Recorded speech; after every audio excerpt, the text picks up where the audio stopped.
going on, everyone? I'm Vinny Costa, editor of Street Muscle Magazine, and your host of the RodCAST, the all-encompassing car show where we talk about all things automotive. Today, I'm joined by my co-host, Greg Acosta, editor of Engine Labs and all-around tech guru. What's up, Greg? Hey, Vinny. Not gonna do it. No. I was, I was waiting, dude. I was waiting, but like I said, I think you're your own worst critic there, dude. I don't think anybody else noticed until you said something. I know, but anyways, dude, how's your week going? What's going on? It's going good. Very, very solid week so far. Cool, man. Other than the insane temperatures, but that's what we have central air conditioning for, right? Yeah, you got to have it out in Arizona, man. It's ridiculous. I'm going to be out there next week. It's going to be a lot of fun, but it's going to be sweltering, as it is here in California, too. I got my AC going. It's still warm. But anyways, people don't want to hear about that. They want to hear about who we're going to have on our podcast today. Yes. As you know, a very special guest today, and someone I've been wanting to have on the show for a while now, because we work so well together, and all of our audience will know him from his wildly successful columns on Street Muscle Magazine, from Rare Rides to Rob's Movie Muscle, and of course, Rob's Car Movie Review.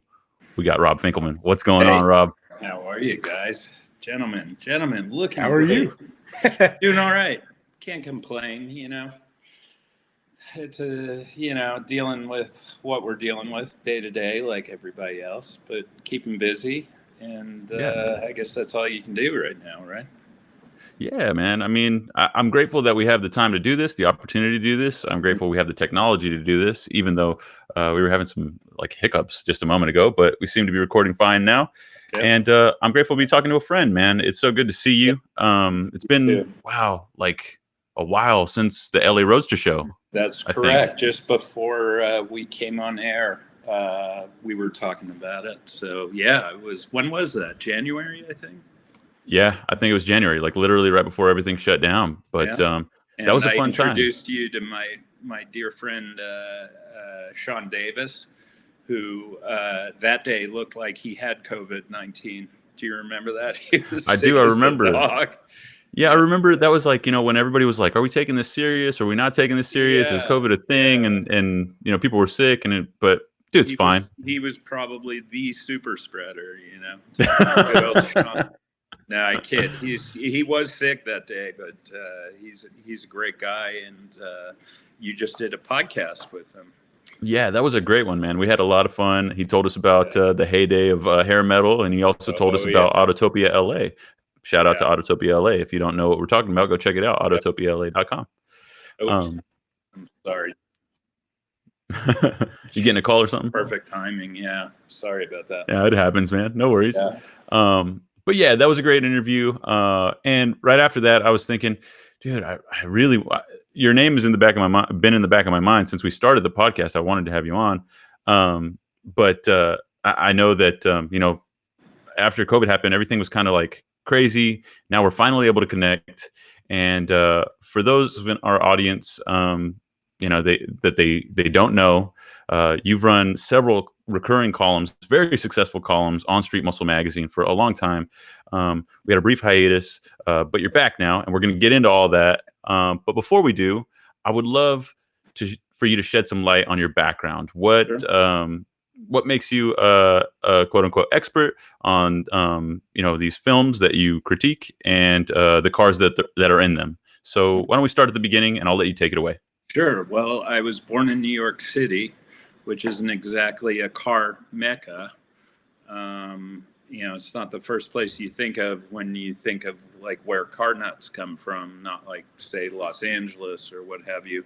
But I had an early connection to cars, and that is both my parents were born and grew up in Cincinnati, Ohio, and which is about an hour and a half's drive from Indianapolis. And when my dad was a little kid, my grandpa every year used to take him to the Indy 500. And my dad just fell in love with it.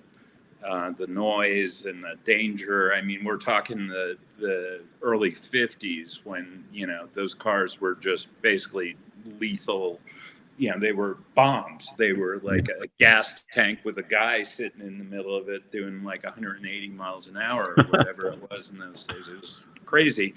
And so my dad developed a love of cars from there. My grandfather also loved cars. He was a Cadillac man when that really, really meant something back in the day. And so my dad sort of grew up in that mindset. And when I was a very little kid, I think I was around 9 years old, back in the 70s, the United States Formula One Grand Prix was held at Watkins Glen in upstate New York. And one year, my dad just got it in him. He's like, I'm going to take the boy to Watkins Glen and check out a Formula One race. And he took me up there, and it was like, it turned out to be a seminal moment in my life. Like, all kidding aside, it just, I suppose, just like Indianapolis transformed him, Watkins Glen just blew my brains out. And I saw some of the greatest drivers in Formula One history that day. And I didn't even know it at the time, but looking back on it now, I saw Niki Lauda and Mario Andretti, James Hunt. I mean, just these names that you could Gilles Villeneuve, who was to sadly perish a couple of years later, legendary Ferrari driver. People still talk about him today. His son, Jacques Villeneuve, actually went on to win the Indy 500 and win the Formula One World Championship 20 years later after his dad had been killed. And so that's really, for me, if you want to trace my genesis in all of this madness, that's where it comes from, was really that day. And I think it was in September 1979. And pretty soon I was asking my dad, can you get me a subscription to Car and Driver? Can you get me a subscription to Road and Track? And the funny thing is, I still have those subscriptions, print subscriptions, to this day. And when I was a little kid, my parents called me Robbie. I haven't gone by that name in 40 years. But when I get my subscription of Road and Track and Car and Driver in the mail to this day, it says Robbie Finkelman on it. It's kind of funny.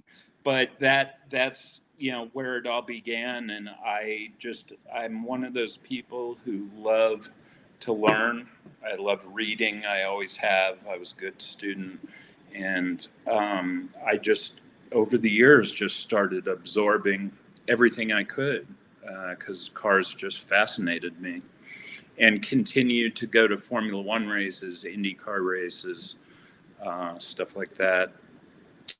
And then, as I grew up, although cars are a massive, massive love of mine, I didn't so much have technical acumen. I could rattle off what the 0 to 60 time of a Porsche 928 was in my sleep, but I had never physically worked on cars, because living in Manhattan, we didn't own a car for much of the time I was growing up, because you have taxis and buses and so forth and subways.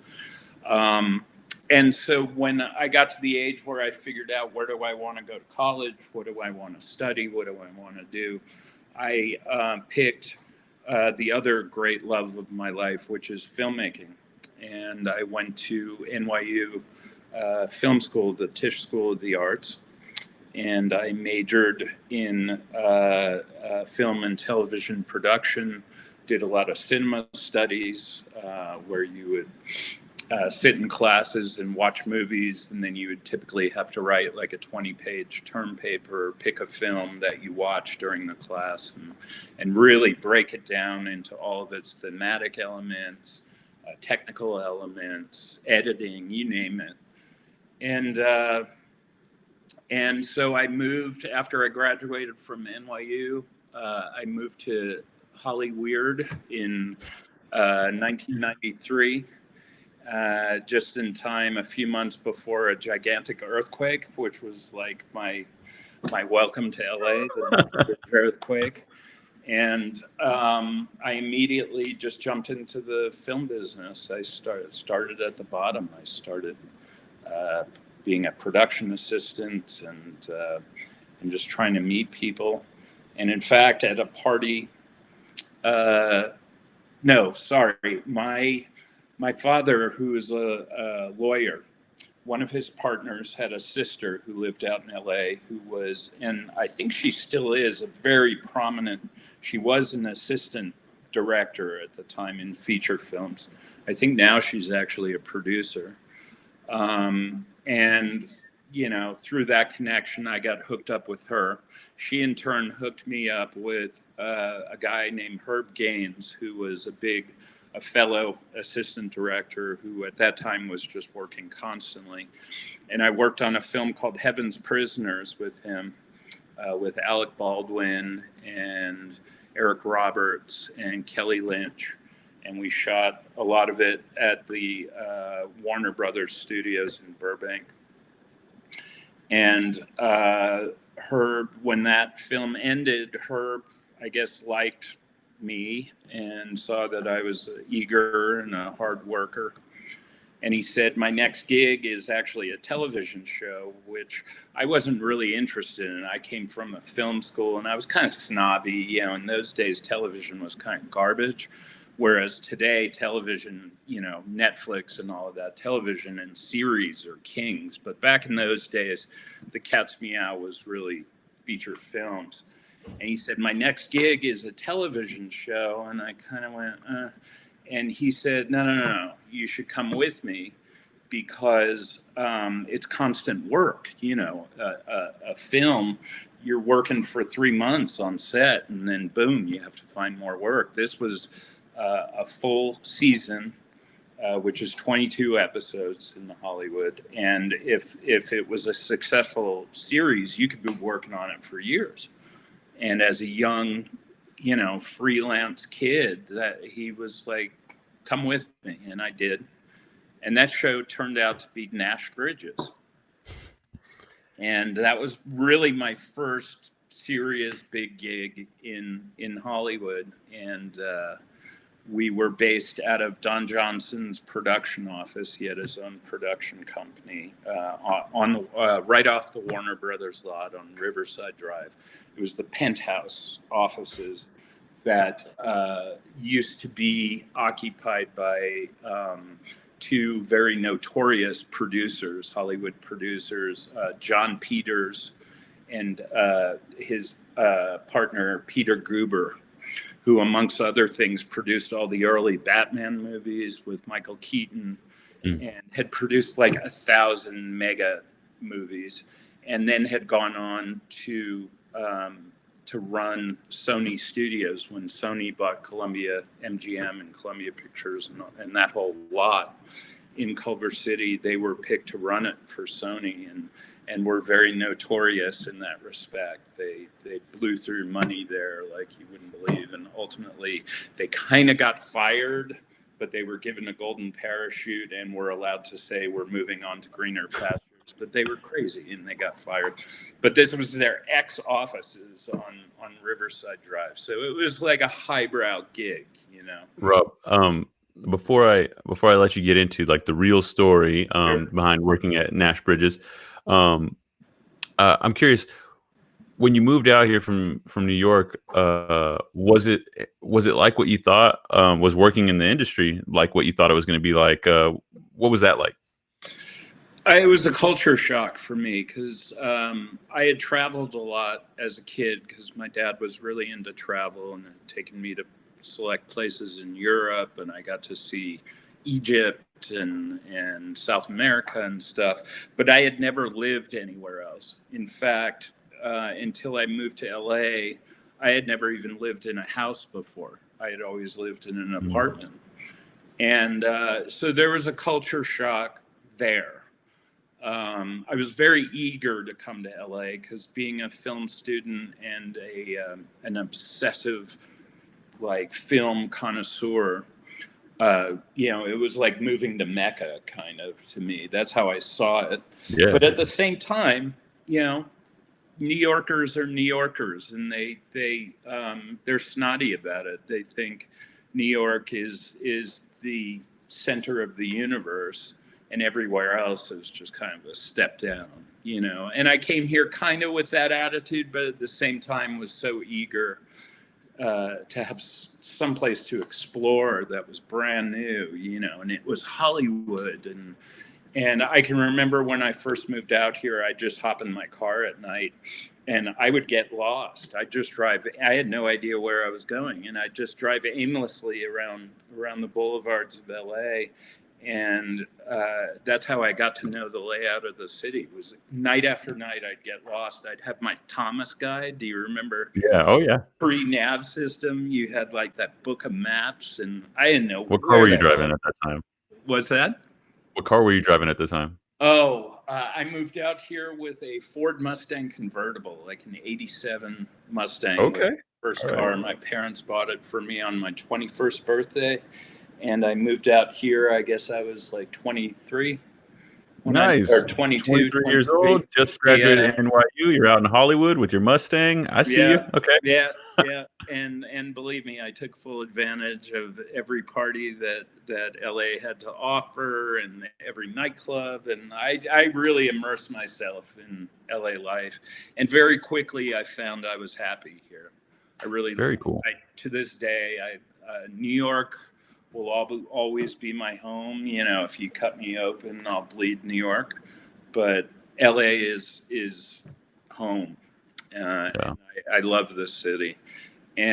But the industry was nothing like I thought it was going to be. NYU Film is essentially an art school. In fact, the proper name of the school is the Tisch School of the Arts. It's not NYU Film School. And they did a wonderful job. I got an amazing education on the technical, aesthetic aspects of filmmaking, of writing, and so forth, and how storytelling is done both on a conceptual and technical level. They taught me nothing about the business side. And really, I came out here thinking, okay, I'm like this hotshot student from NYU, and that's going to open doors for me. Man, 50 cents in my NYU degree got me a cup of coffee in LA. It's worth nothing. And it was difficult. It's really the industry in Hollywood, and I'm sure this is true of other industries, but it's very dependent on who you know. And not so dependent on what you know. You start off, you need to get your foot in the door, and then it's just about whatever demeaning thing they ask you to do. You just shut your mouth and you do it.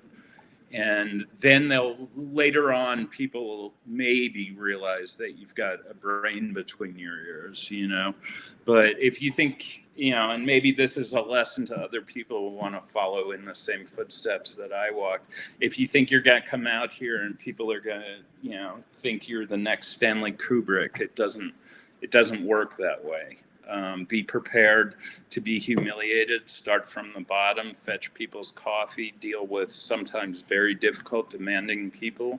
And I did all of that, So yeah, I guess that brings us kind of full circle. So now you're back, you're working dealing with demanding people. And you're working. No, but I want everybody out there who's watching this to know that I've worked with a bunch of editors, and Mr. Costa here is the coolest cat. I appreciate that, Rob. I'm sure you're not just saying that because you're on my podcast. No. That's not true. No, I know, man. I appreciate it in our private conversations before. But go on. I'm sorry. I had to. No, I was just making a joke. But you were telling us about how you got started on television. So your career took a little bit of a unexpected turn. You were working on a film, and now you're on Nash Bridges. Mm-hmm. Yeah, and we moved into those offices, and we shot I met Don, which was exciting for me. I was a fan of Miami Vice. I used to watch the show pretty religiously when it was a first run show back in the 80s. And, there's a reason why people are called movie stars. There's actors, and then there's movie stars. And the difference I learned, I've worked with many movie stars since Nash Bridges, but they walk into the room and it's like whatever quality they possess, and it's a really intangible thing. You can't put your finger on it. It's not just looks or whatever. They exude a certain charisma where like the room stops and like everybody's suddenly paying attention to them. And I remember the first time Don actually came into the office, that's what it was like. It was like the air changed in the room or something. He was just an extremely charismatic person. He didn't have to say a word, and you sort of couldn't take your eyes off of him, you know, kind of, I don't know, Brad Pitt-esque or something. And mind you, this was, wow, I mean, this is 27 years ago already, which is mind-blowing to me because it seems like yesterday. But I do remember thinking to myself, wow, that guy is a movie star. Like, you can't take your eyes off of him. Did he have like the rolled up sleeves and the whole deal when he came in? No, you know. He was already past his Miami Vice days. Yeah, his career actually got jump-started very late in life. You know, most actors, if you're not successful by like your early to mid 20s, your chances start to exponentially nosedive.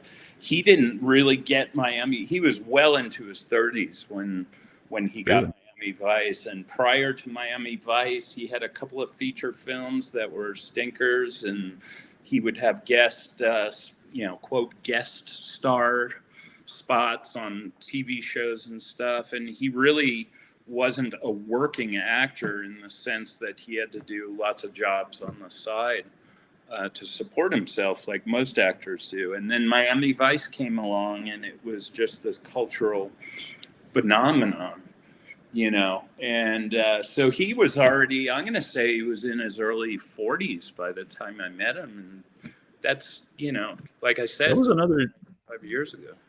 That was another show that had a lot of cool cars. It was Miami Vice. Yeah. I mean, from the Corvettes to the Ferraris to like Yeah. everything that was in there. Yeah. I mean, I guess it was accurate for the time and the Sure. like the place, you know, Miami. Yeah, and part of it was that Don himself is a car guy. Okay. So whether I never talked to him about it, but whether he was the one that told Michael Mann and the show producers and stuff, you know, we should have cool cars in this and boats and stuff, or whether it was just coincidental that he happened to be a car guy and they happened to cast him for the show.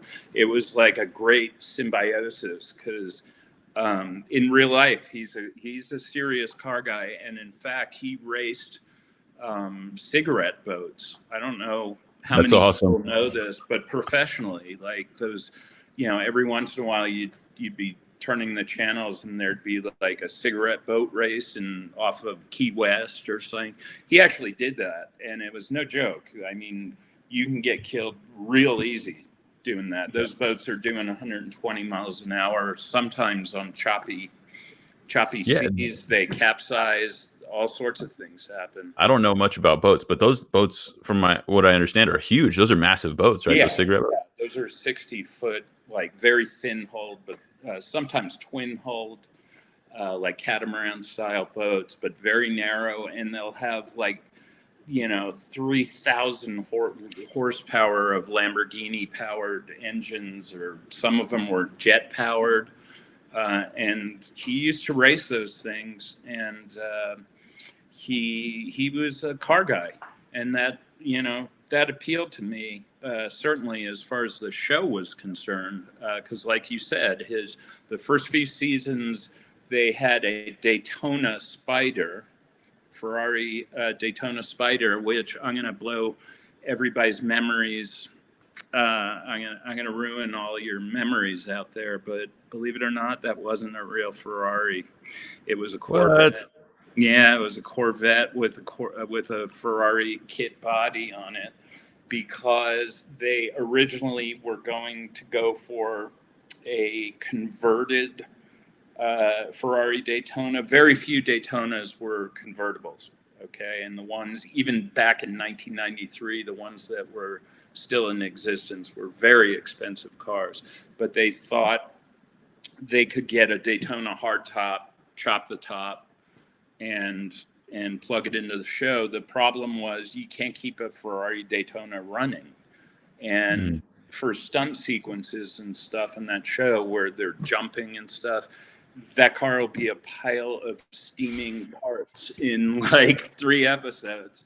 So they had to do a workaround because they had decided they wanted Sonny Crockett to drive a Ferrari, and they found a company somewhere that would take a, I think it was C4 Corvette and drop a Daytona body on it. So all you Miami Vice fans out there, I just ruined your day. But I'm actually crying season, they replaced it with a Ferrari Testarossa, a white Testarossa, which I love that car.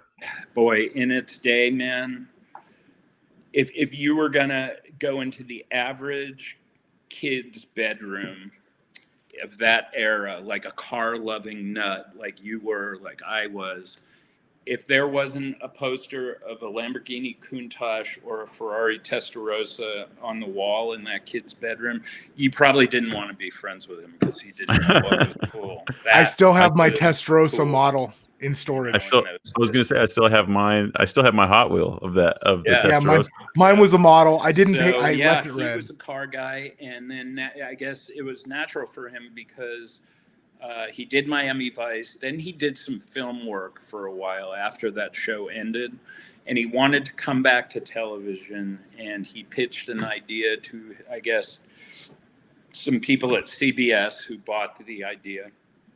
And it was produced by Don Johnson. It was his production company. So whereas if Miami Vice was just a charmed meeting of a star who loved cars and a show that featured cars and they just happened to find each other, Nash Bridges was different. Nash Bridges was Don's baby. And so, he came up with he had a team of writers, and they came up with a concept of a San Francisco cop. I guess he was a homicide detective. It was, Don wanted the guy to drive a hot car. So he, whatever Don wanted, Don got on that show. And one day in the office, let's be clear, I was low man on the totem pole in that office. I was the coffee fetcher for Nash Bridges. And one day they had brought in he and the writers had bought in a bunch of automotive books. He wanted a vintage muscle car, he said. And they had books on GTOs, they had books on Camaros, Firebirds, all of this stuff. And I just happened to be sitting in the office while they were having this meeting, and they're throwing around ideas. And I will never forget, Don came this close to wanting a GTO. I mean, he was like dead set on a GTO. Great car. What year GTO, though? I think like pre-Judge, the generation just before the okay, so stacked headlights. Yeah, 67. Yeah, exactly. And he wanted it to be a convertible. It's easier to shoot with a convertible. I think that's something he learned on Miami Vice, because you can use ambient lighting to light the actors, whereas in a coupe, you have to have lights inside the car. It gets very hot. It just poses certain technical problems. So he had decided on a GTO ragtop. And I don't know what possessed me, because it was the type of thing where if you piped in a meeting of executives, producers, and writers, and you're the coffee fetcher, you probably would get fired. But I was too dumb and green behind the ears to know that. So I sort of chirped up and I said, I always thought Mopars were cool. And Don sort of turned and looked at me and he said, "What's a Mopar?" like Chrysler. And he's like, "Uh-huh." And I said, like Challengers, and those are pretty cool cars. Chargers, like in Bullitt, the bad guys had a Charger. And he happened to have a book. One of the books on the table was Chrysler and Plymouth muscle cars of the 60s and 70s. And he starts flipping through it, and he lands on this one page, and he's just staring at it and staring at it and staring at it. And then he looks up and he says to one of the writers, what do you think about this car? And it was a 71 Barracuda convertible. And that was my contribution to the world of cinematic cars. I actually was the one who sort of nudged him to Mopar. I don't know if he'll admit that if you were to ever get him on the podcast, but that's a true story. Personally, of the 2 years where they had Hemi Barracudas, the E-body type Hemis, I was always a fan more of the 70. And you're a fan of Camaros of that generation, 67 to 69s. And the 70s had the twin headlights. It had a little bit less gaudiness to it, whereas the 71 Hemi Cudas have that. Yeah, it had the real aggressive grille. It was very cool. It's on the side. It's a little beyond my taste, shall we say. I mean, don't get me wrong, I'd own one in a heartbeat, but if he had picked a 70 Hemi Cuda convertible, I would just be well, that's cool, 71, man. Which was the next best thing to me. Well, it's become a super iconic car. I mean, people know it immediately, white or yellow with white interior. I mean, it's well, I got a lot of stuff to tell you about the car if we have time. Yeah, for sure. Oh, dude, we got plenty of time. Dude, I'm not gonna lie. That is the reason I have. He picked the car, and he went through all the high impact colors. For those who don't know, Chrysler. Hang on real quick. Rob. Are you picking up Greg? Because I can hear you, but are you able to hear him? I don't. Okay, I haven't had Greg this whole time. Okay. He hasn't asked me any questions. Yeah, he was saying something about something. See if we can get the sound, Greg. Yeah, Greg was just commenting on the fact that car is the reason that he knows what a Barracuda is. I'm sure that's true for a lot of people.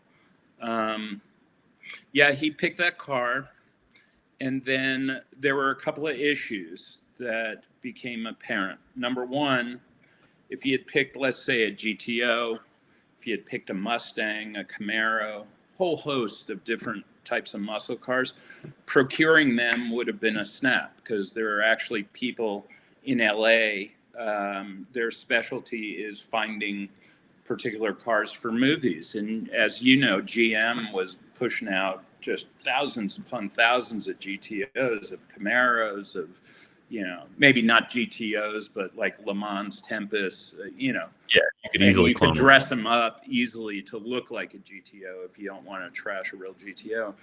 But Mopar is not so. Out of all the big three, Plymouth made very, very few. I mean, Chrysler in general made relatively few muscle cars in their era, which is interesting because they're remembered, right, for their muscle cars. But also why they're so expensive now. What's that? And also why they're so expensive now. That's exactly why they're so expensive now, because even the less desirable engines, like even if you take a Concours Condition 70 Barracuda, not a Hemi Cuda, but just say a 340 or the base engine, which was a 383, that car compared to a similar condition SS Camaro, the Cuda is worth more than the Camaro with a bigger, better engine. Oh yeah. Because there were just so few Cudas. Same thing for Challengers. There weren't a lot of those cars, and Don picked perhaps one of the rarest cars in muscle car history. In my Rare Rides column, I've covered already at least how many episodes have we done of that? 12, 15? Yeah, 10 or 12, something like that. I've covered some of the most rare muscle cars in history, and there's only, I'd say, 2 or 3 where there are fewer cars in existence, or ever made for that matter, let alone existing now, than a Hemi Cuda convertible. In 1970, they made 11 of them. In 1971, No, sorry. In 1970, they made 14 of them. In 71, I think they made 7. And that's it. That's insane. Yeah. I mean, it's insane. And the reason for that, not only were Cudas and Challengers in general rare, the Hemi engine added such a premium to the price of the car. It was something like a $900 option on a $4,000 car. So, I mean, it's like it was almost a quarter of the price of the car extra to add a Hemi engine. So I'm curious, how did you guys get around that for production? Well, this is what we did. Don had some folks go around to some car auctions, and I believe one was the traditional story of the old lady who had one in her barn type deal. But they bought 3 cars initially. None of them were Hemis. All 3 were convertibles, original convertibles. But they were 383s. I think one of them might have had a 6-cylinder engine in it originally, which didn't even make it a Cuda. Right. You know, Cudas only came with a V8. This was probably a Grand Coupe or one of the lesser trim models. And there was a guy up off the 118 freeway in the name of the town is slipping my mind at the moment. It might come back to me. But there was a guy just north of north of the San Fernando Valley, who owned a shop, who specialized in doing cars for films.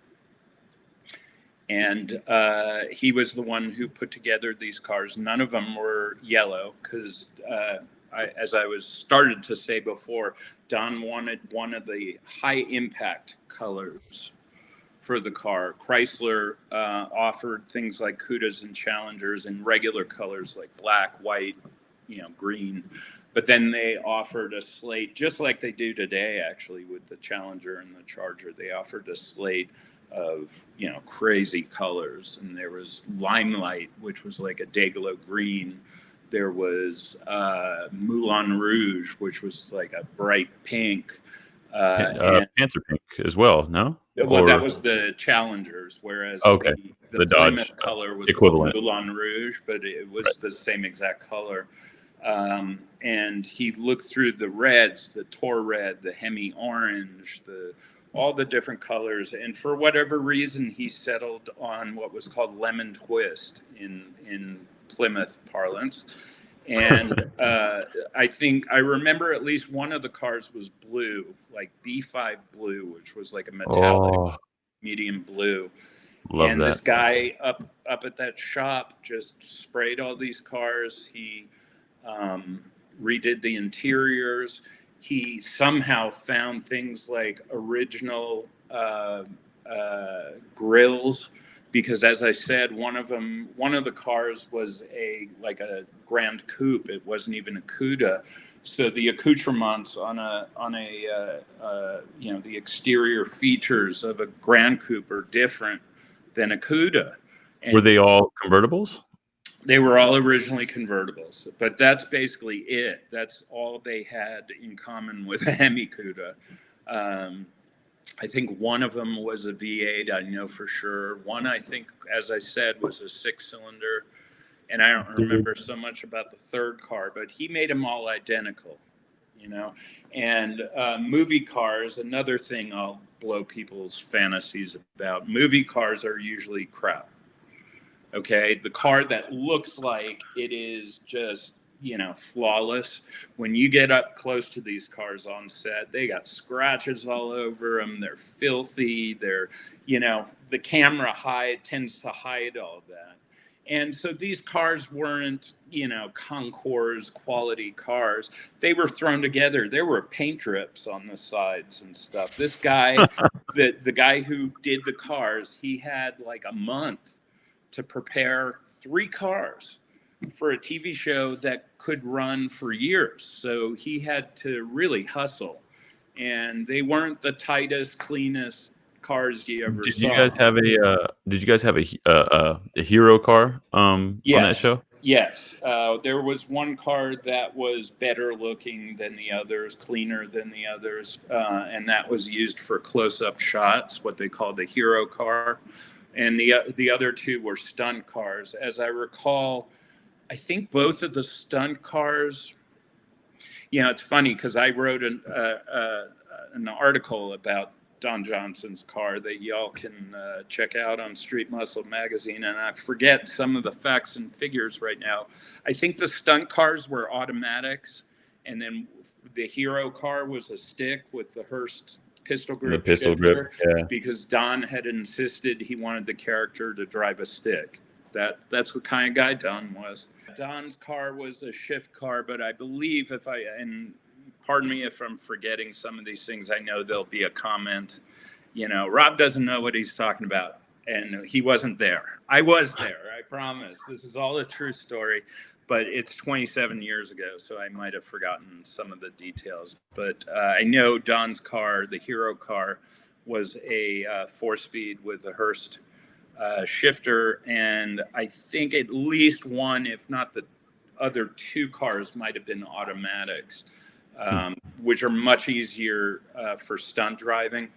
You never want to use a stick shift for stunt driving because, especially in an old car, it's too easy to miss a gear. And when you're doing something that's inherently dangerous, to add the further danger of maybe missing a gear or pulling the wrong gear or whatever, it could kill people. So they always use automatics in Hollywood for the actual stunts.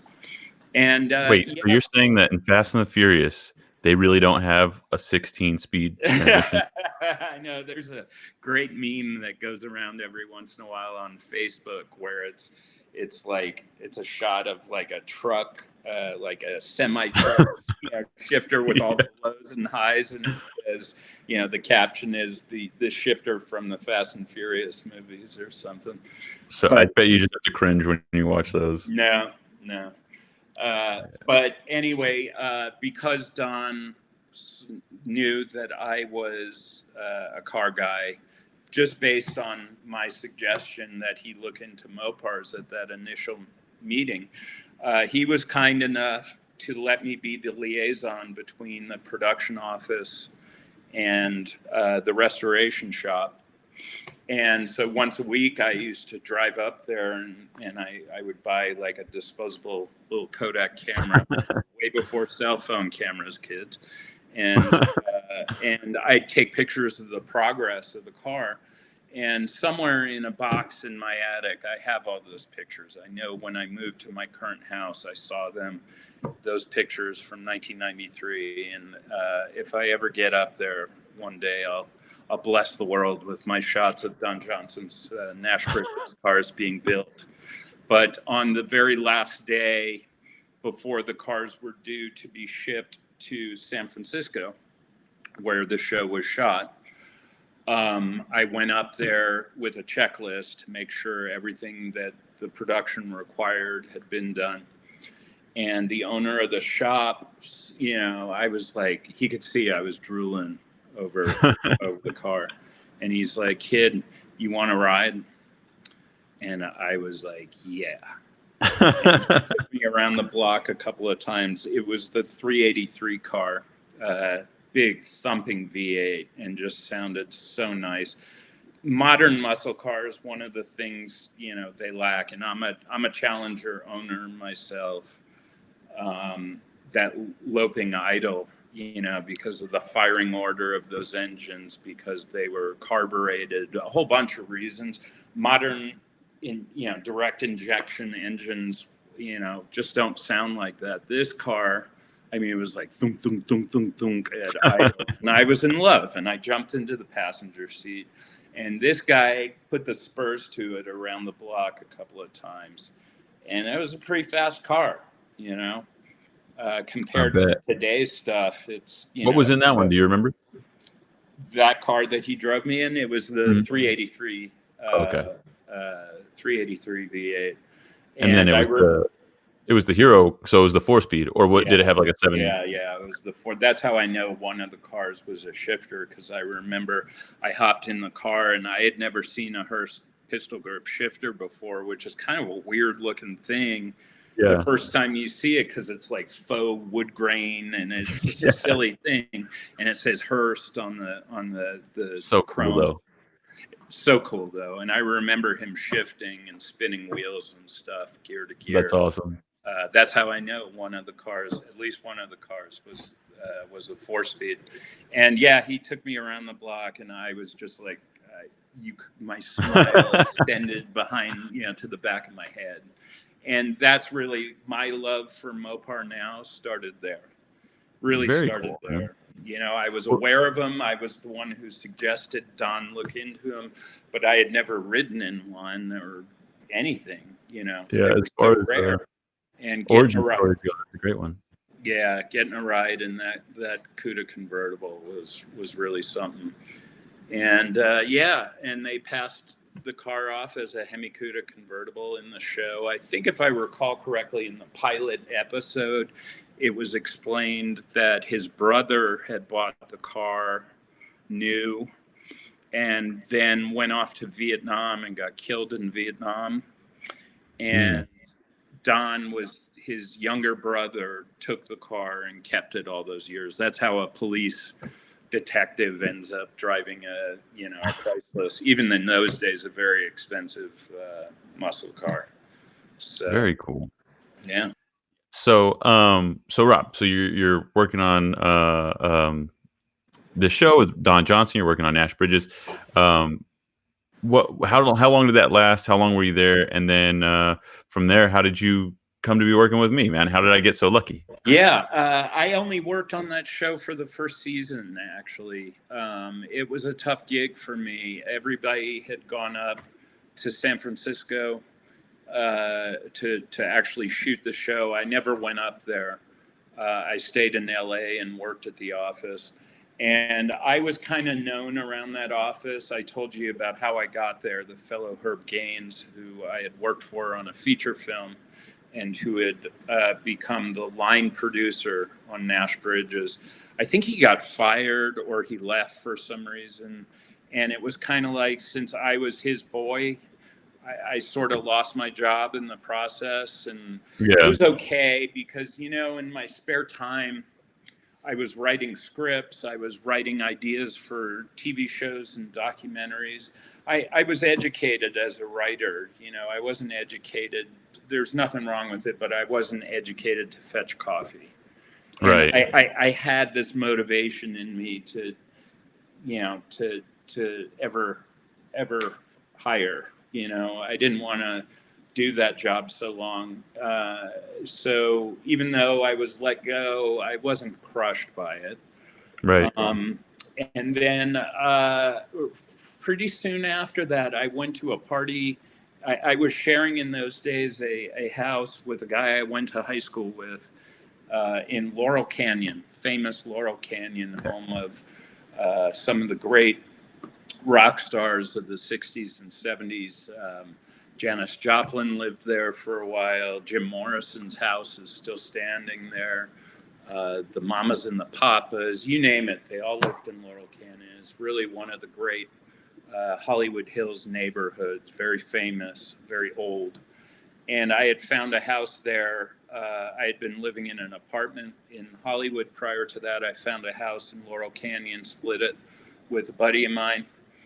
And one night there was a party up the street and I wasn't even invited. My roommate Kyle and I just sort of walked into the party and helped ourselves to alcohol and hors d'oeuvres. And I just met a guy who was a documentary producer. And I just got to talking to him. He was much older than me. He was in his mid to late 40s. And he just took a liking to me. And, because as you can tell, I can talk nonstop when it comes to movies or cars. And I guess somehow I impressed upon him my desire to work. And I had told him I had just lost my job. And he hired me, cited, just like at the party, to come work for his documentary production company. And I did that for the next several years and worked on some great documentaries for the History Channel and the Learning Channel and A&E and all these networks that are all now just dynasties and stuff. Back in those days, they were producing like real documentaries, not reality shows. Yeah, exactly. Yeah, I got to go on board the USS Chicago nuclear attack submarine for a show that we produced about America's nuclear submarines. We went down to Coronado and San Diego, and I got to Pretty have cool. lunch on board the USS Chicago with nuclear torpedoes on board. And I had a lot of really good times doing that. It's in a similar fashion that you met the previous editor of Street Muscle magazine before I came on, and that's kind of an interesting origin story as well. Can you tell us about? Yeah. After being working on documentaries, and I worked myself up to producing them along with my bosses at that company. The two partners that ran that company went their separate ways. The company went the way of the dodo in the process. And once again, I was out of work. And I had learned enough about producing and directing documentaries that I decided to option the screen rights on my own to one of my favorite books I've ever read. It was a former New York Times bestseller called Storming Heaven, LSD and the American Dream. And it tells the history of psychedelic drugs in America and the effect that they had on culture. And really the 60s, what we call now the 60s, wouldn't have existed. Sorry, I just dropped something. Without LSD. It was kind of the fuel of the counterculture and rock music. And It's crazy. Have you read, just to get off on a little segue here, have you read Chaos? No. I forgot the author, but it just came out. Yeah. About Charles Manson in the 60s and the LSD and all the experiments that they were doing with the CIA and stuff. That's pretty crazy. Exactly what we got into. Yes, LSD was first brought to this country as the CIA wanted to use it as a mind control weapon to interrogate people and to use it as an offensive weapon. And they kind of accidentally let the genie out of the bottle because it was such an unpredictable drug. They didn't have the manpower within the CIA to test it themselves. And what they did was they farmed out studies to universities across America, and they would just get volunteer students, mostly graduate students, to get dosed with like humongous doses of LSD, and stuff happens, Project MK Ultra. Yes, was Project and MK Ultra. Wait, I can't even explain how I know this, but the Unabomber was part of MK Ultra. Could very well have been. Ted Kaczynski. Berkeley. Mm-hmm. Yeah, Ted Kaczynski went to Berkeley, and there was an MK Ultra study there. But what Greg's talking about, MK Ultra, was the super secret CIA project to find compounds, not just LSD. They worked with a lot of other things to use as interrogation drugs, maybe something you could slip to Fidel Castro in his dessert, and before he went to give a big speech and he'd be rambling and talking nuts. It was a very nefarious thing. And what happened was they used universities like Harvard, Berkeley, UCLA, Stanford to study these things on grad student volunteers. And these grad student volunteers would take this stuff and they were like, that's awesome. This is the 1950s where there was no such thing as weed or anything. No one had ever experienced anything but alcohol. And here was this incredible drug that made you see visions of God and blah, blah, blah. And so I wrap this up. I optioned this book. I was well into getting it produced as a feature film. And unfortunately, I had a very serious back problem.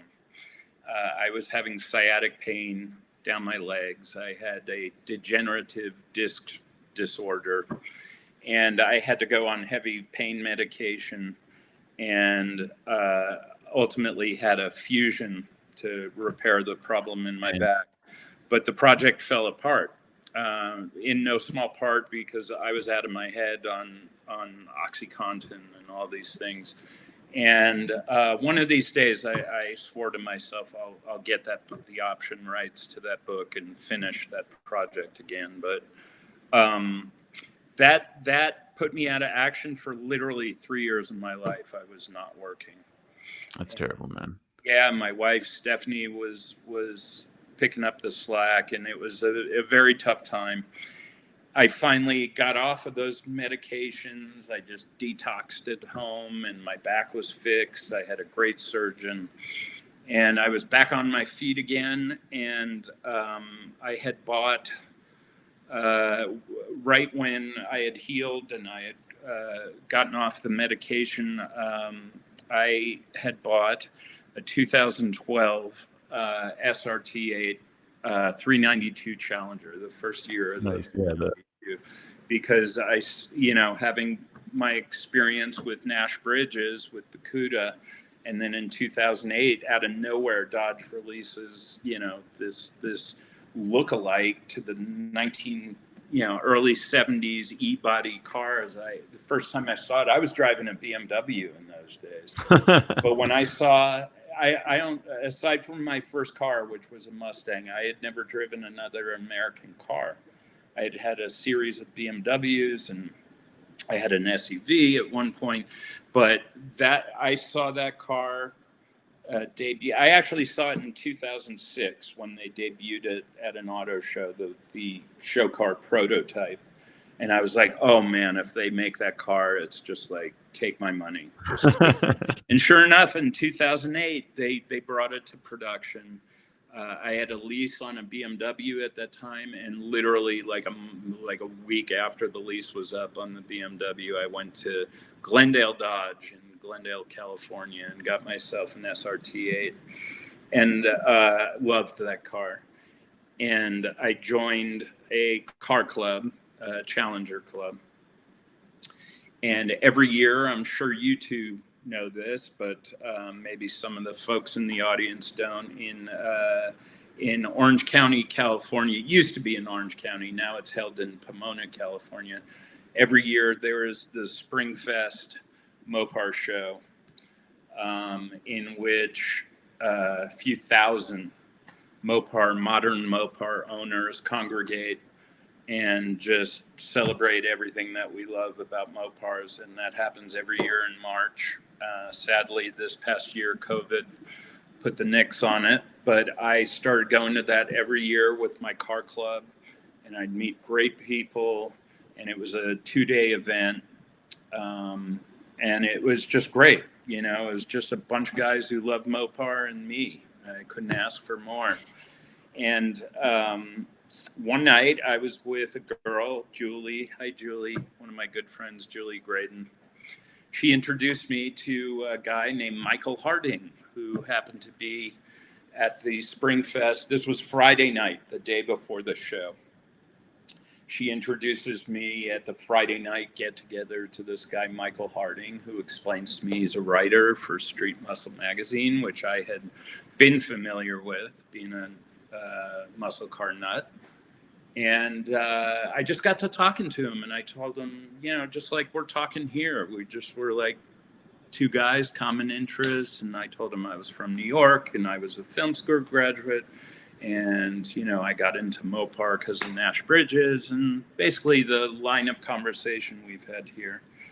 And somehow we got on the subject of his, we were talking about his work as an editor at that time for Street Muscle.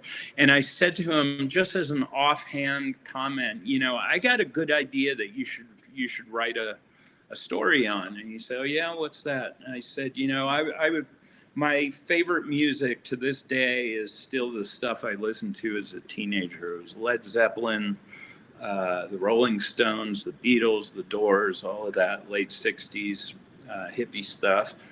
And I said, I was aware of the fact that Jim Morrison drove a Shelby GT500, and that the car disappeared. For those of you who know your Jim Morrison history, he was fond of the bottle. And, and would unfortunately drive around Hollywood in this, very powerful muscle car, liquored up to his gills. And, he'd crash it all the time. It'd get fixed and crash it again, and it would get repaired.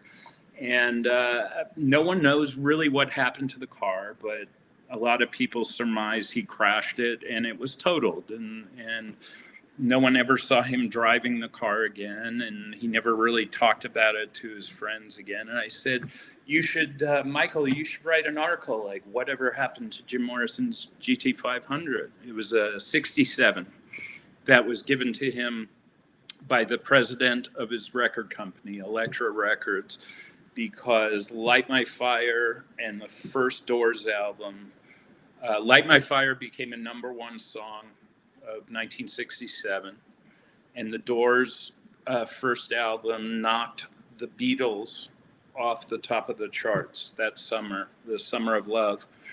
And it was the first time Elektra Records had a #1 song or album. And as a reward, apparently the record company owner gave each band member a wish that he would fulfill. And I guess the keyboard player asked for new keyboards, like fancy keyboards. And one of them asked for a horse.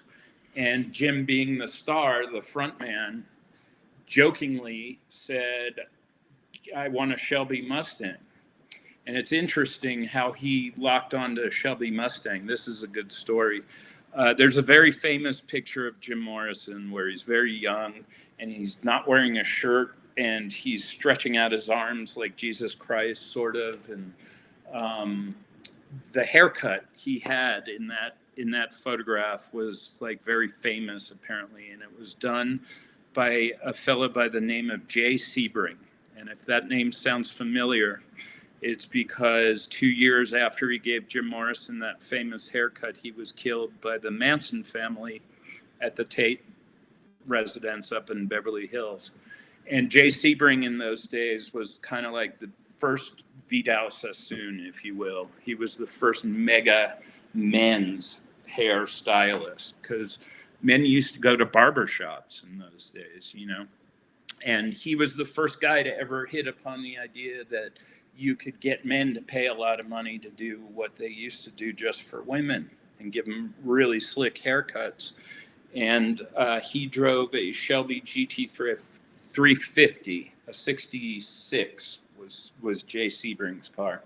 And Jim Morrison went to his salon, got his haircut, and I guess the two of them were in the parking lot, smoking or talking or whatever. And Sebring said to Jim, this is my new car, and I love this thing. This is my baby. And Jim got it in his head, yeah, I want that. And the Elektra Records president did Jim one better. He didn't buy him a GT350, he bought him a GT500 with the big 428 Police Interceptor in it, good for 335 horsepower. And yeah, Jim destroyed that car over and over and over again. And I pitched this idea to Michael, like hunt down, try and talk to people, find out if the car was restored, rescued, if it went to the scrap heap. And Mike Harding looked at me and he goes, I'm not going to write that. You're going to write that. I'll remember this day. He said, I want you to write that.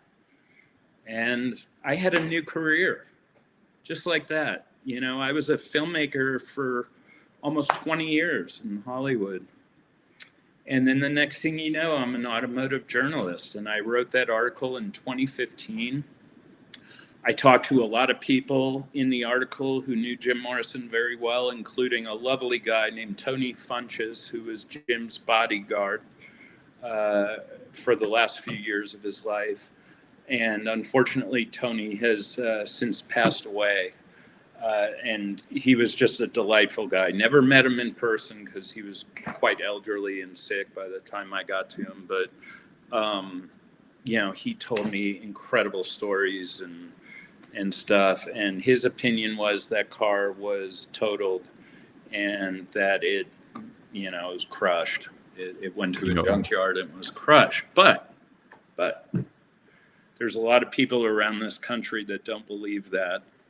And if you go and you find the story, it's called I think I titled the article "The Blue Lady," which was the nickname Jim gave to the Shelby. I think it's called "The Blue Lady: Hunting Down Jim Morrison's Fabled GT500." And with the prices of Steve McQueen's cars, we covered the Bullet Mustang. I covered that for you last year. Selling for millions of dollars. Celebrity has its cachet now, especially iconic celebrity. And if Jim Morrison's car ever does turn up, might be one of the most valuable muscle cars in history. Without it, I have no doubt about that. And that article that there you go. There it is. On the Trail of the Blue Lady, Jim Morrison. Yeah. There you go. Thank you, Greg. I've never had the chance to thank Michael Harding publicly, but I'm going to do it right now because you know what? I love what I do now. No, seriously, man. And I got to thank him too. We both owe him a debt of gratitude because now we get to work together and continue your article series. Yeah. But that article to this day is still one of your most successful that you've done on Street Muscle. You've done a lot. Yeah. So much so, in fact, that I tried to follow up on that article. So you mentioned that you spoke to his bodyguard and stuff. I actually ended up going to a party in Hollywood. It was actually more like you could call it was a party. But Henry Diltz was there. And I don't know if that's a name but Henry Diltz, he had a gallery going on. And also Hotel on Sunset Boulevard. Yeah, exactly. So we're at the Morrison. I go down there because I want to talk to Henry because he took the famous, Morrison Hotel photo. And so I figured, okay, he spent a lot of time with these guys. He has a lot of photos with all of the members of the Doors. So maybe he has some photos of Jim and his Mustang or some information. Maybe he can shed some light on it. So I go down there and he didn't know, and he didn't have any photos. He said, I love photographing cars. He said, so I would have remembered, but I never photographed that car. There's a reason for that. The Doors had both Jim Morrison and Ray Manzarek, the keyboard player, were graduates of film school at UCLA. And they had a lot of friends from college who ended up being their sort of staff photographers whenever they would go on tour. They had their guys photographing him for the most part. There were certainly instances where other people, record company photographers, you name it, magazine photographers, photographed them. But by and large, the majority of the pictures that you see in books today were taken. There was a guy, Paul Ferrara, who was a good friend of theirs, who took a lot of pictures. There was a guy named Alain Ronet, who just passed away 3 days ago, actually. Who took a good friend of Jim's, who took a lot of pictures. Henry Diltz, fabulous rock and roll photographer, not really known for his Doors photography so much as he covered like everybody from Led Zeppelin to Black Sabbath to Crosby, Stills, and Nash. Like anybody. He had some cool stories. Oh yeah, he's got some serious stories, and I believe he lived in Laurel Canyon for a while. He did. Right? Yep. So the reason why. I'm sorry. Go ahead. No, I was just going to say the reason why he wouldn't have had pictures of Jim's car is because the Morrison Hotel album, which was the only. No, it was after. Oh, okay. It was after Jim's car was allegedly. Went missing. Oh, interesting. Yeah. Okay. Jim's car.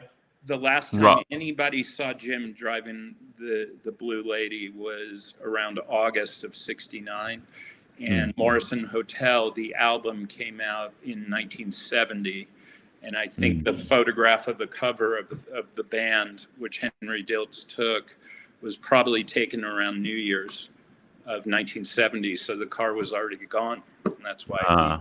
That makes sense. Pictures of it. Yeah. Yeah. He There's a cool story about that album cover too.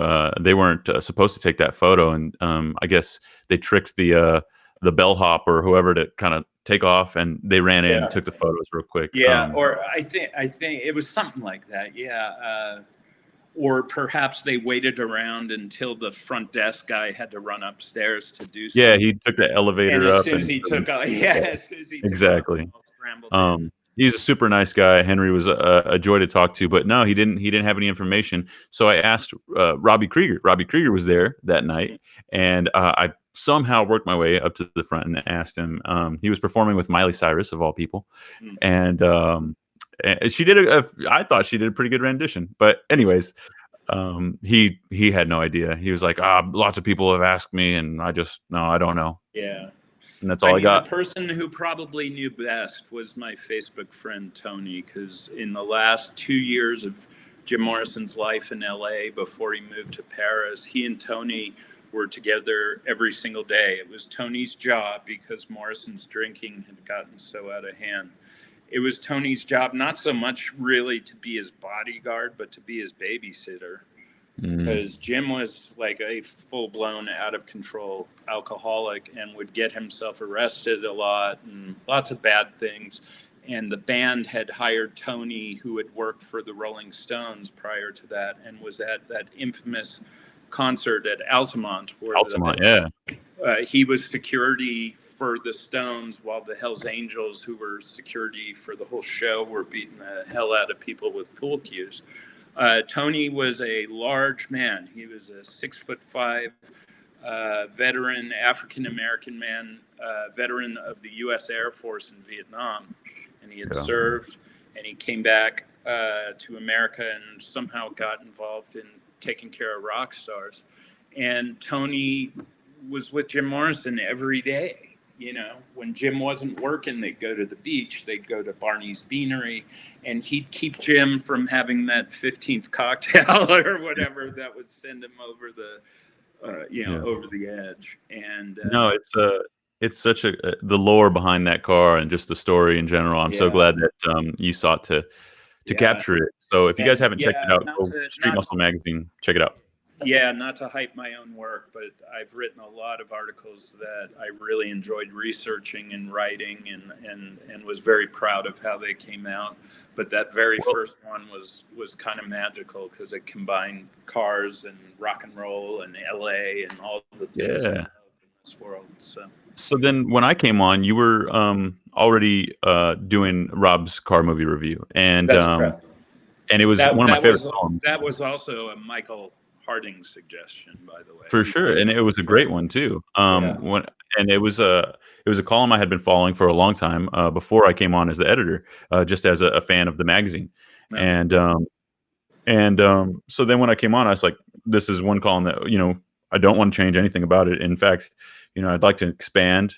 And we started doing a couple more columns. One being Rob's Movie Muscle, because I always thought, I really like the film critique because your background is in film and you have this love of muscle cars, but I want to know more about like the hero car or maybe just this particular car. And so we started doing Rob's Movie Muscle, and that turned out fantastic. And then I think it was I can't remember which one was the first Rare Rides, but we wanted to do something else, and you said, well, what if we did something on really rare muscle cars, and I can research and do a deep dive, and that one's become your favorite out of all three of the columns. Yeah. And just like I owe some thanks to Michael Harding for starting me with Street Muscle, and thanks for suggesting the idea of Rob's movie review, I got to thank you, Vinny, because you were the force behind Rob's Movie Muscle. That was your idea completely, and it just sort of said, man, I appreciate that. Yeah, that makes sense. Like, why not? Okay, we have the movie review, and let's tell people about which car movies suck and which car movies are good, but we never get in depth, look at a car from a particular movie, the Vanishing Point Challenger, or I think the first one we did actually was the John Wick. Oh yes. That's right. Yeah. That was a great one too. I still get people emailing me asking me about that article, man. It's such a good one. So to this day, just for you people out there, the way Vinny and I work, usually with Rob's Movie Muscle and Rare Rides, I'll suggest a car or a movie and to Vinny, and he'll give it a thumbs up, or very rarely, but once in a while, a thumbs down. But with Rob's Movie Muscle, to this day, I always have Vinny pick the pick the car that we're going to do, because I think of it as his baby. And I appreciate that, man. And there's so many movies that I think of, and I'm like, oh, that was a cool car. I want to know more about that. And yeah, so it's from a selfish like vantage point, pun intended. But that I say, hey, Rob, how about we do this movie? And then I get to learn all about this movie when I'm copy editing, and I'm like, oh, this is cool. So the name of the film is, you'll pardon me, it's between COVID and my old age. I'm forgetting the name of the movie, but you suggested there was an indie film where two crazy guys, like best friends, they built that car. The Buick was flames. Yeah, it was. It was in Texas. It was a Buick GS, I believe, right? Yeah. I can't remember the name of the movie though, but that was one of your suggestions, that film. And I watched that thing and I loved it, and I had never heard of that film before. And that was a movie muscle where we covered that car.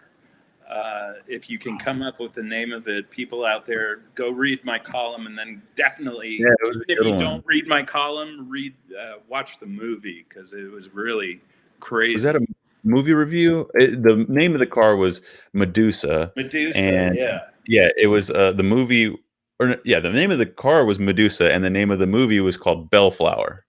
That was, and it was a Buick Skylark, not a GS. Right. Very that cool was your suggestion to cover that.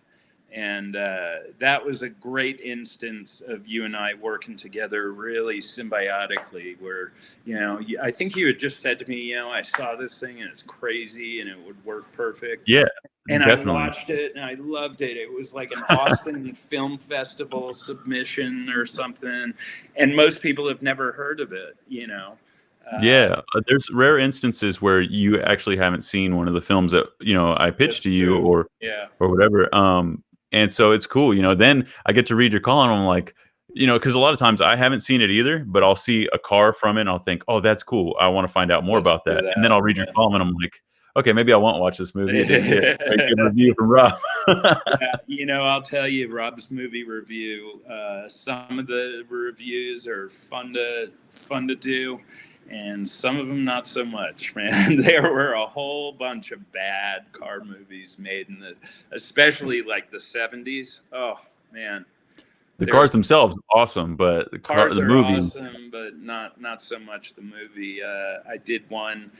I think one of the last movie reviews I did before COVID was Van Nuys Boulevard.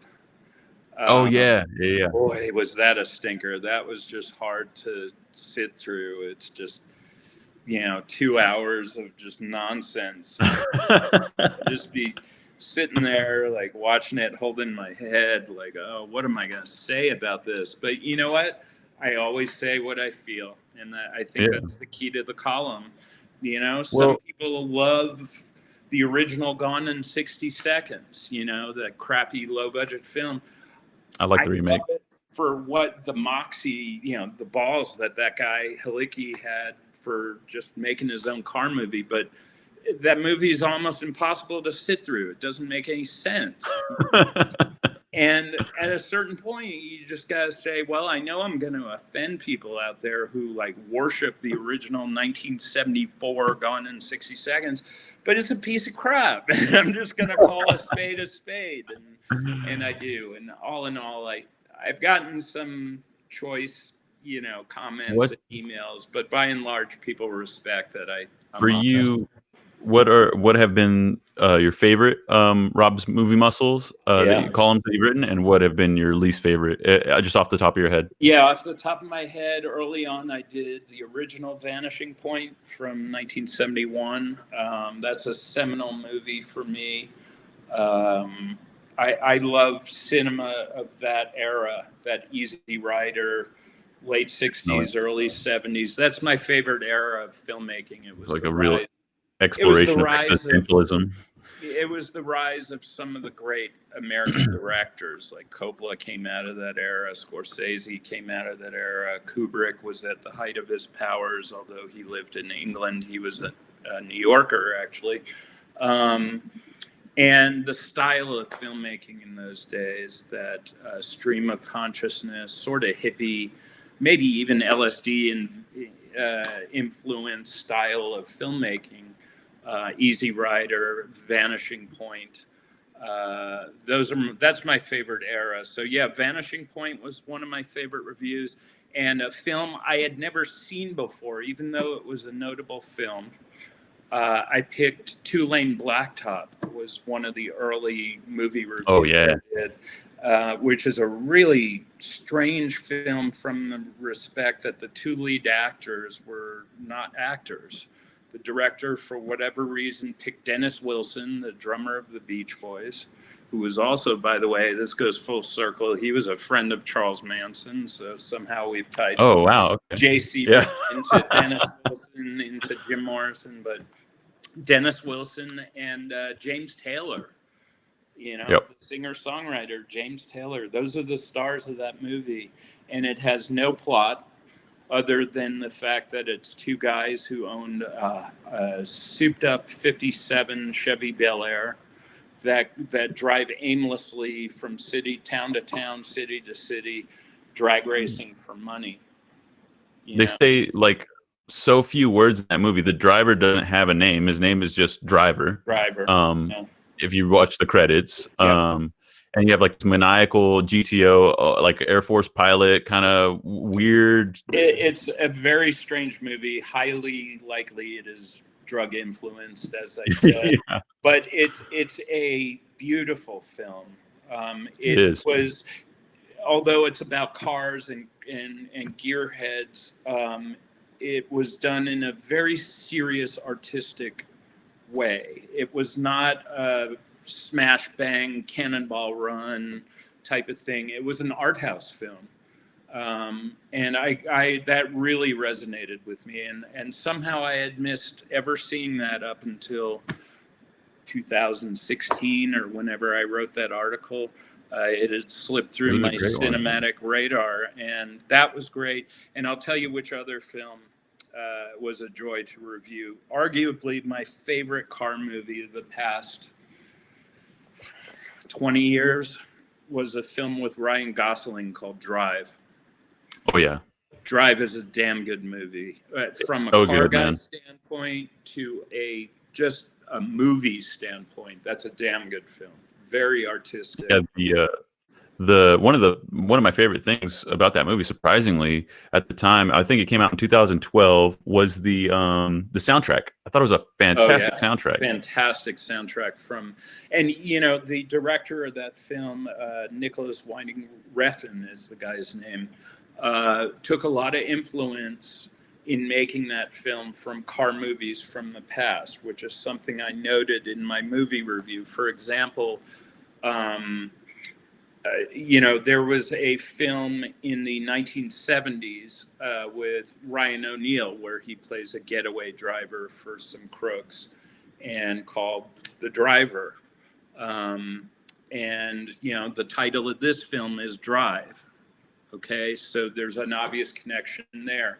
The soundtrack of Drive was very similar to some Tangerine Dream soundtracks from earlier car movies.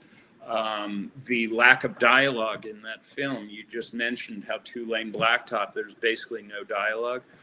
I think Ryan Gosling utters maybe 20 lines in that whole film, Drive.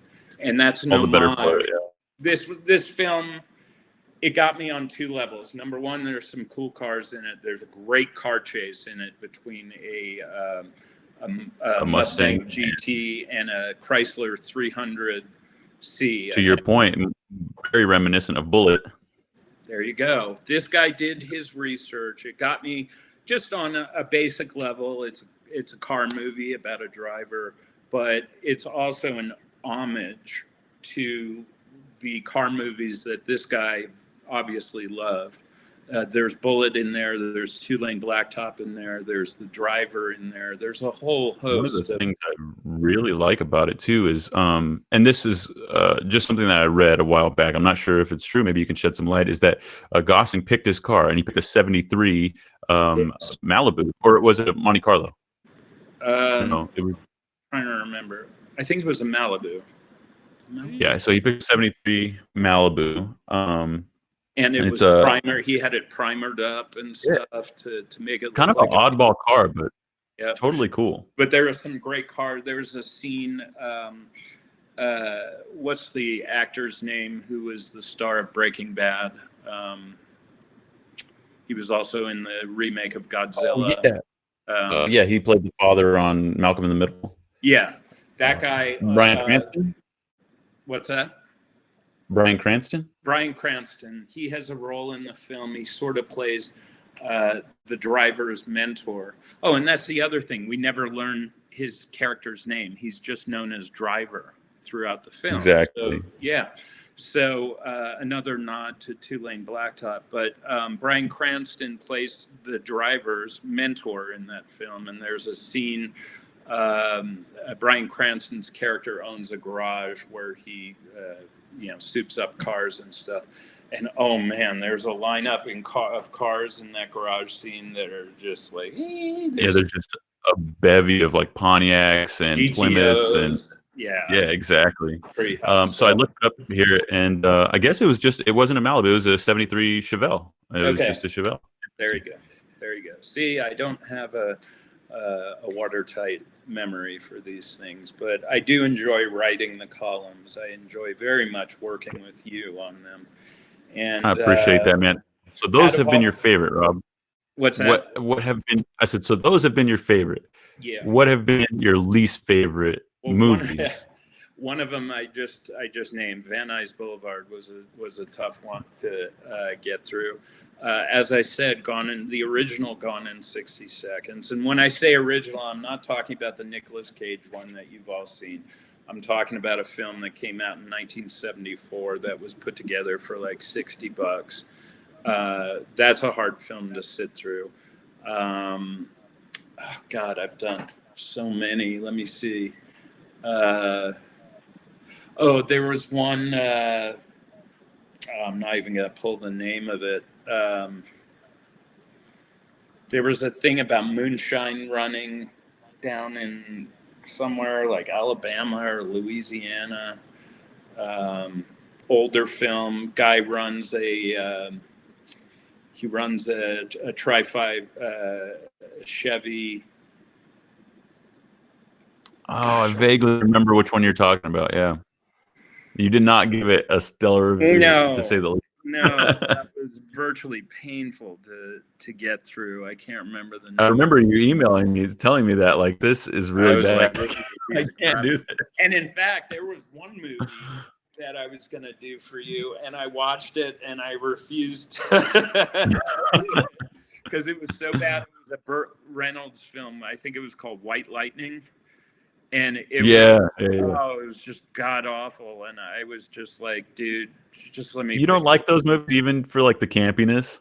Some of them, sure. But when it's just like, when you keep moving your mouse while you're watching it to keep track of how much time is left on the video because it's unbearable, then no, it's not fun.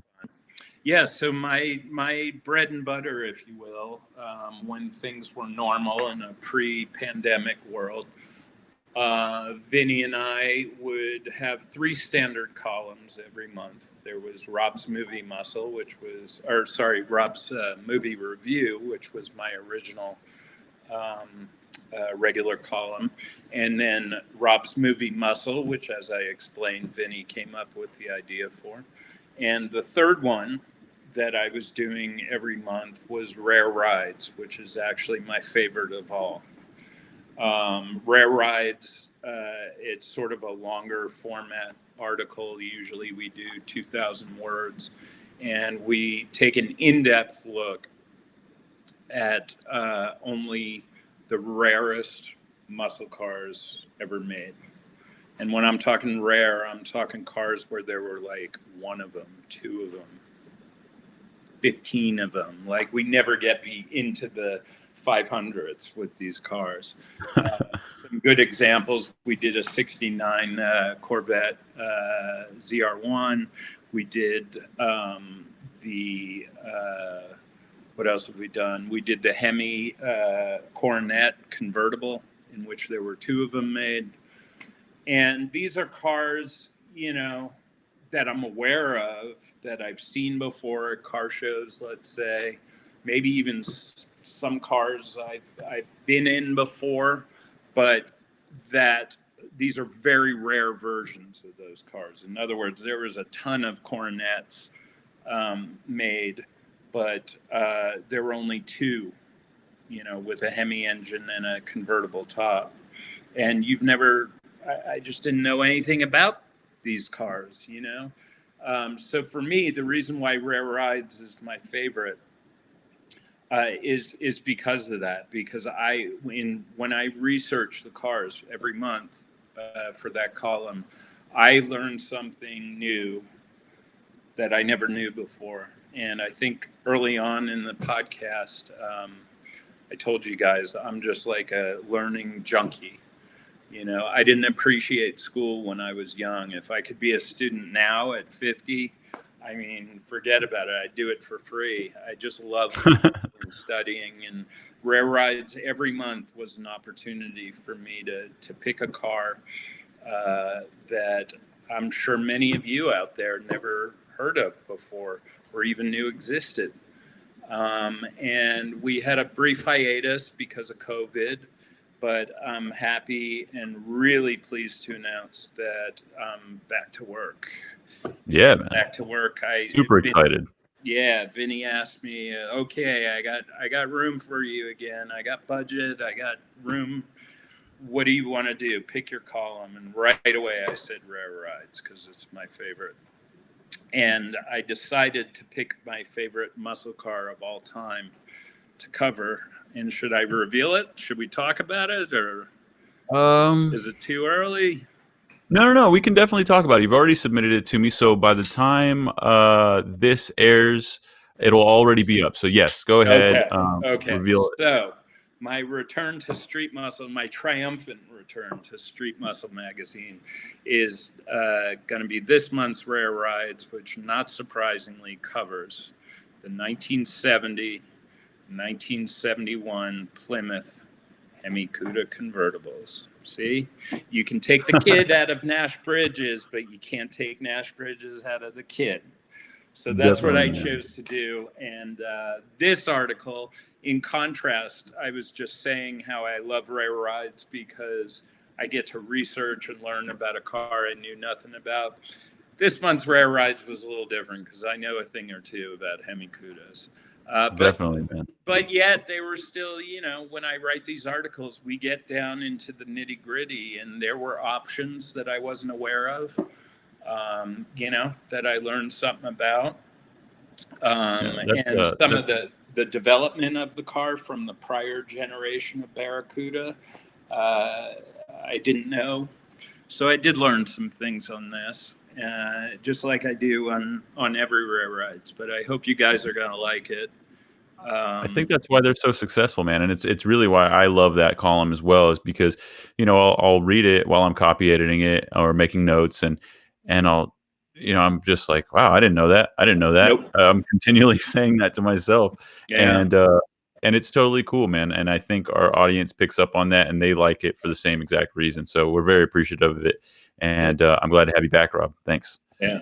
Thank you, Vinny. I really appreciate it. I appreciate being back. And I look forward to, if I may, one of the things, this is kind of like my dream job, working for Street Muscle. I not only get to combine my lifelong passions of cars and movies and writing, but I also found that one of the things I love very much is interacting with you guys out there, who read my stuff. And I just want to say I get tons of email and comments on the articles, page themselves.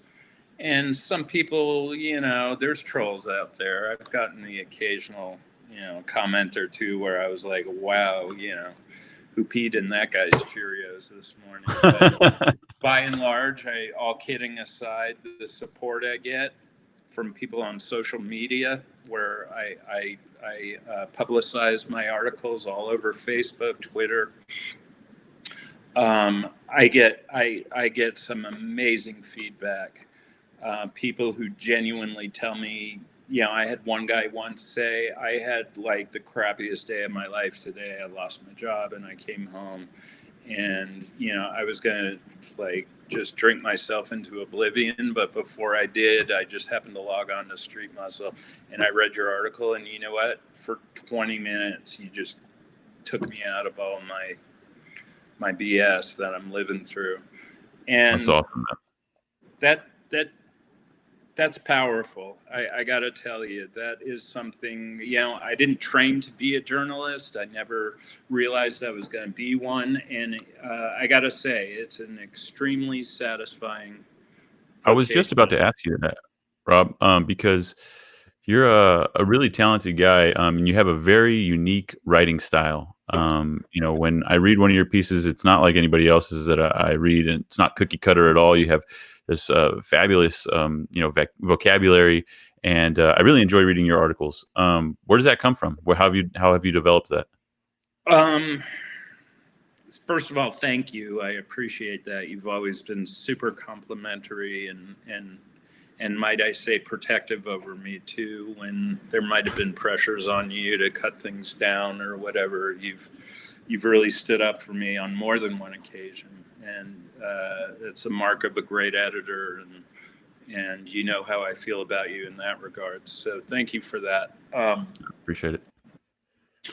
I was just, like I said, I like learning, and I can remember back in high school, I used to, every morning I'd do the New York Times crossword puzzle, and you pick up really weird words and, not common diction and stuff. And I've always retained words, like vocabulary, but also I was a voracious reader since I was a child. And there were certain classics, certain writers that really appealed to me. And a number of them had very unconventional, writing styles. Books like Jack Kerouac, On the Road, was a really important book to me as a kid. Catcher in the Rye, J.D. Salinger is arguably my favorite book I've ever read. And these are people who wrote in a very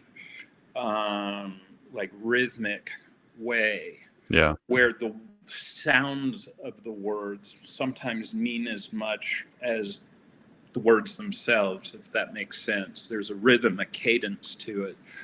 And they're very colorful and flowery with the way that they write. I like. Yeah, and that was very influential upon me. And at the various times in my life and career where I've been writing for a living, even before this, I would write narration for documentaries that I worked on. I've written a number of feature scripts as well. I was always aware of the fact that writing, it can be a rhythmic thing, much like a song, a poem, or a film. I'll put it to you this way. Screenplays are the most underappreciated writing there is, because it's a form of writing that doesn't exist really as a standalone art form. It is the precursor to a movie. So someone writes a script and they put their heart and soul into it, and no one ever reads it. They see it on the screen, but when you're watching a movie, you're not cognizant of the writing, so to speak. You're watching the actors, you're watching explosions or whatever it's going on the screen. But film writers in general are extremely talented bunch, because they have to write acutely aware of the rhythms that are present in film. Filmic storytelling is all about rhythm. It's editing, it's pacing, it's all these things. And if a script isn't well written in those regards, it makes for a crappy movie. And between just my love of reading, learning vocabulary, being a filmmaker, all of those things I think tended to influence my writing style.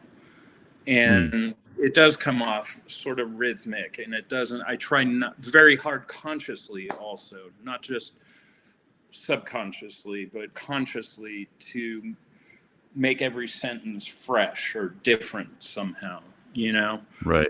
Don't use the same repetitive, you know, ways of talking about a car. Instead of calling it, you know, a 440 six-pack engine, can you call it a 440 lump? Can you call it, Yeah. you know what I mean? Just even a word like that in a piece where the word engine is going to reappear like 10 times, just calling it lump or calling it motor or calling it, you know, power Greg. plant, or it shakes things up. It adds rhythm, it adds flavor to it. And I try for sure, man. to write that way. So I appreciate Honestly, it's a challenge to do. It's a challenge to do that.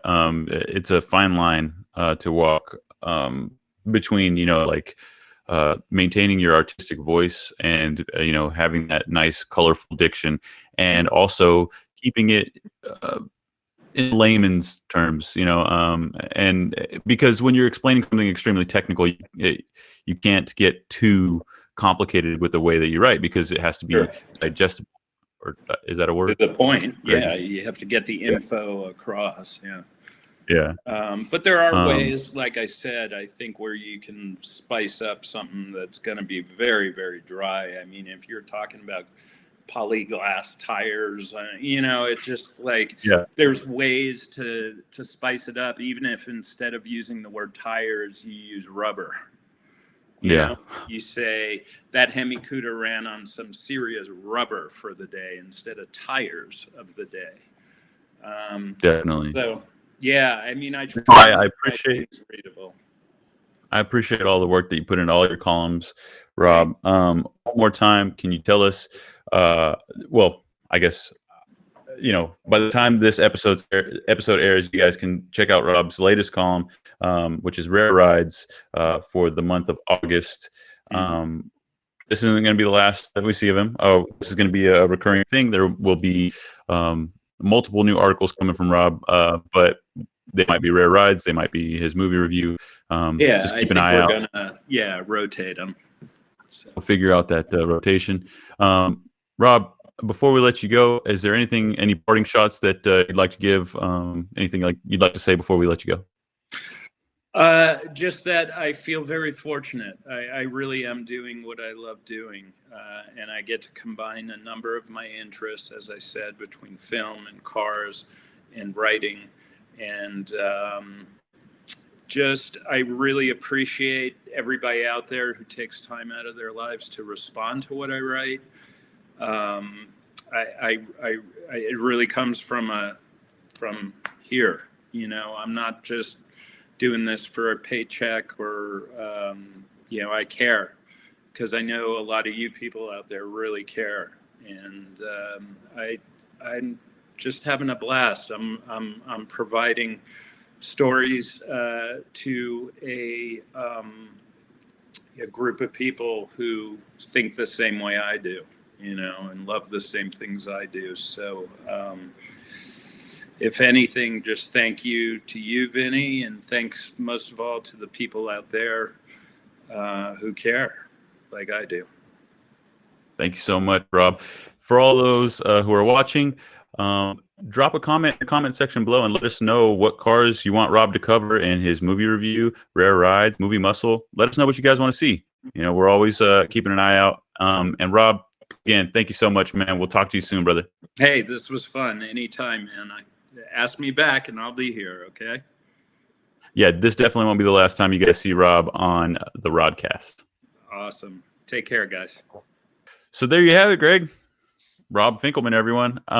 Dude, what a great interview. He shed some light on some really cool stuff about working in the film industry, how he developed his love of cars, and then he went into some of his more successful columns, notably the story behind Jim Morrison's Mustang. So very cool. That's a really cool story. I mean, that just, you know, as you guys are talking about it, I'm hearing like the unsolved mysteries, you know, in the background, but yeah, old Hollywood is cool like that, man, and how everything seemed to be tied together back then. You know, I mean, from like what Rob was talking about, those weird LSD experiments that the CIA was doing, Charles Manson, Jim Morrison, like the music industry, the film industry, you know, and then some nefarious stuff was all kind of tied together at the same time. So it makes for some compelling editorial, especially when you have some mystique behind Jim Morrison's long lost Mustang. Yeah. But yeah, so I always have a really good time talking to Rob, whether it's about cars, music, movies, what have you. Well, I mean, it's just awesome because just off the air, we start talking about books that we both like, and like TV shows, and it's crazy. Yeah, it's cool. I've noticed that especially with car guys, if you have one thing in common with them, like cars, it's likely that you'll have more in common with them as well, from your taste in music to books or TV shows, whatever. Yeah. And that seems to be the case. I could talk to that guy for a long time, like I talked to you. Yeah, for sure. So for our viewers, our listeners, our audience, definitely go back and check out that old catalog that Rob has really put a lot of time and effort into. Rare Rides, Rob's Car Movie Review, and Rob's Movie Muscle. I mean, there's dozens of articles there that you could spend a lot of time learning about. And his latest will go up today. I'm hopefully. Fingers crossed. At the time of this recording, it's going to be live for you guys right now. So go check it out. And Greg, that covers what we have going on for Street Muscle. What's going on Engine Labs? Well, the cool thing will be the all aluminum FE engine build Prestige did. The really cool thing about it, I mean, the FE, I feel like, it gets a lot of credit, because it's the 427, right? But I don't think it gets a lot of credit in that it's a medium block, it's unique, realistically, it only was made for 18 years. Not a huge run. They haven't made it in 44 years, but they just did a build, within the last 3 months that had 100% aftermarket parts. Okay. I mean, that's pretty a pretty successful engine platform. If 44 years after the last one rolled off the line, you can still buy 100% aftermarket parts. Yeah, that's wild. Yeah, I mean, it's a cool engine build. It's not built for power. It's going in somebody's replica Cobra, but it's a very, very nice engine. That's awesome, dude. So can you still source like the block and the cylinder heads from Ford or not do you Ford. Have to go aftermarket? It's the one that they used is an aluminum block from the Carroll Shelby Engine Company. Okay. Beautiful piece. I mean, the thing is, it's a work of art just by itself. I mean, most aluminum blocks are, right? But the thing weighs like, I think they're claiming 45% less than stock, but it's stronger. Jeez. Okay. I mean, they say it weighs 125 pounds. Man, modern technology. Awesome. Yeah. So, I mean, it's cool. It's got, some oil restrictors in the head because the FE has that weird oiling where it comes through through the rocker shaft instead of through the push rod. But with Harlan Sharp rockers, they're able to go traditional through the push rod, but they have to run some restrictors to give some more pressure to the cam journals so that it works right. And it sounds complicated. It's not. It's literally just buy the right parts, screw the right things together, you're fine. But yeah, it's a really cool article. I mean, it's not going to win any horsepower, dyno challenges or anything. It's not meant to, but I mean, but the fact that you can still do that, you can build one and it's stronger than the original. It's all aluminum. I mean, that's pretty badass, man. Yeah, it is. It's going to be cool. So go check that article out because that was fun to write. It was fun. Like, very cool. Hey, so for our audience, next week, me and you are going to get a chance to hang out face to face for the first time in a long time. We're going to be like 6 months. Yeah. In 6 months. Really? Were you out here 6 months ago? Oh yeah, you were here in January for MPMC. That's right. Yeah, before where we conceptualized the show. Yeah, that's right. Yeah. That was cool. Yeah, so it's been 6 months. We've been at it strong for you guys every week. The RodCAST still going.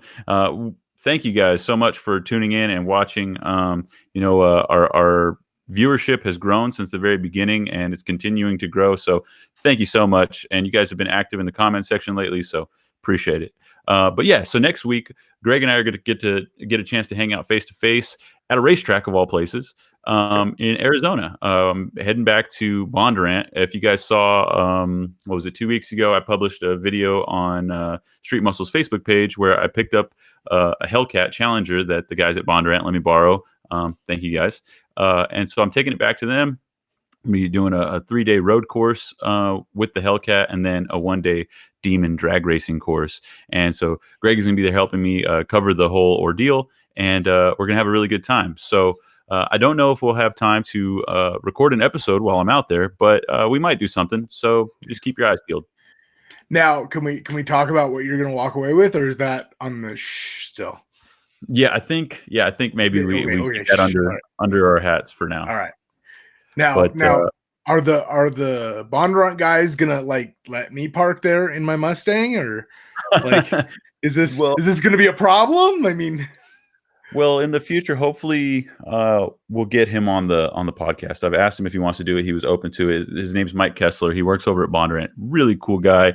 Younger dude. He's a car guy, and he owns Chevys, Buicks, of course, Dodge. But he has a really killer 71 Chevy Monte Carlo, and he had it parked there when I went there last time. And of course, I'm surrounded by like Demon, Hellcats, like all these badass Mopars.